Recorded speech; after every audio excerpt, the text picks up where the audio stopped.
partager trois innovations pour vous montrer qu'on est déjà demain. Qu'est-ce que c'est que cette console? Je vous le donne en mille, je vous le donne en cent. C'est la console KFC. Parce que KFC a sorti pendant la guerre des consoles PlayStation et Xbox juste avant Noël. Ils se sont dit on va profiter du buzz et de l'émulation pour que la communauté de gamers soit stimulée par notre marque. La console va vraiment réchauffer les nuggets ou Oui, oui, tout à fait. C'est un four console de jeux vidéo. Et oui, donc voilà.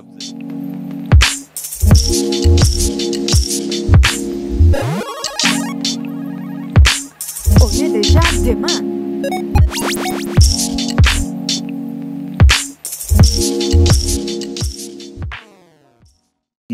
On est censé avoir amélioré le délai de réactivité. Est-ce que la régie peut nous dire combien de temps il faut qu'on attende, nous, sur le plateau, avant de répondre de façon à laisser une chance à nos spectateurs?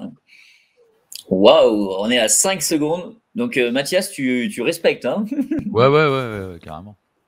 Alors, une communauté, qu'est-ce qu'elle fait?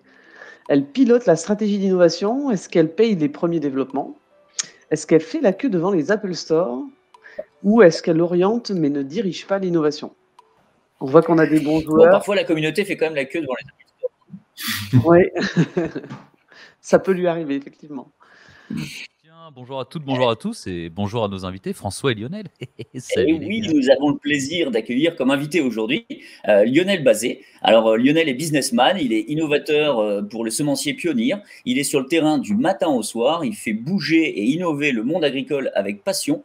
J'ai eu la chance quelque part de pouvoir fédérer, que ce soit des clients, que ce soit toutes les parties prenantes d'un projet pour avancer plus vite. Parce que l'enjeu dans le business, c'est aussi la différenciation. C'est de courir un peu plus vite que nos concurrents. Et je crois que les communautés sont vraiment un booster pour ça. Ah, et ça se joue à peu de choses, Matito. Hein. Tu as à peine quelques points d'écart. Allez, prochaine question. Quelle méthodologie s'applique avec une communauté pour innover? Est-ce qu'on va utiliser des post-it? Est-ce qu'on va utiliser l'agilité, le cycle en V ou le design thinking et le lean startup? Allons-y, répondez. J'adore l'illustration avec le chat mécano là. Voilà. Les images d'illustration sont très bien choisies. Elles passent un peu à la trappe dans ce questionnaire, mais j'aime beaucoup aussi à Design Thinking, Lean Startup, parmi d'autres outils. Hein. On a parlé de la communauté, des réseaux sociaux, de l'échange, du contact privilégié avec la marque, effectivement, le dialogue. Enfin, j'imagine ces outils parmi tant d'autres. Alors, François Vandeplonck est start-upper. Après un rapide passage de 5 ans chez IBM et de 10 ans chez Microsoft quand même, il a cofondé la start-up Popsell qui engage vos collaborateurs et vos clients dans des communautés pour faire du social commerce. Il est notre expert aujourd'hui sur le plateau depuis Paris. Salut François. Bonjour Bastien, merci de m'accueillir sur ce plateau. À partir de combien de personnes on peut considérer qu'il y a une communauté? Renaud disait à partir de 2, on est déjà une bande de cons.